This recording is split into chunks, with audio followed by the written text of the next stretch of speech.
Coulomb's law in vector form, देखिए दो charge हम मान लेते हैं Q1 Q2 जो कि लाइक चार्ज है और इनके बीच का सेपरेशन R है।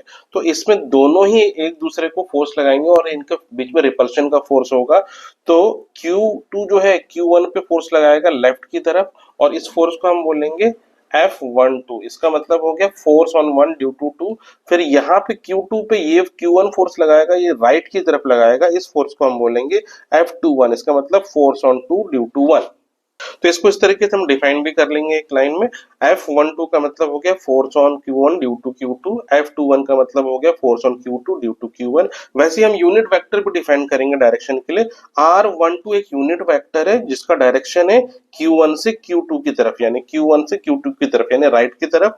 और R21 एक यूनिट वेक्टर है जिसका डायरेक्शन है Q2 से Q1 की तरफ, यानी Q2 से Q1 की तरफ लेफ्ट की तरफ। तो अब जो है force on one due to two, अगर इसका हम फॉर्मूला लिखेंगे तो ये जैसे स्केलर फॉर्म में लिखते हैं 1/4 पाई एप्सिलॉन नॉट, वैसे ही लिखेंगे Q1 Q2 upon r square, ये भी वैसे ही रहेगा, बस यहाँ पे एक यूनिट वेक्टर आप लगा देंगे। अब force on one due to two किधर है, ये लेफ्ट की तरफ है और लेफ्ट की तरफ वाला यानी Q2 से Q1 का डायरेक्शन है, तो आप ये वाला यूनिट वेक्टर इसमें यहाँ पे मल्टीप्लाई करेंगे यानी R21 कैप। और वैसे ही हम F21 जब लिखेंगे तो वैसे ही लिखेंगे 1/4 pi epsilon naught Q1 Q2 upon r square, और यहाँ पे जो यूनिट वेक्टर होगा R12।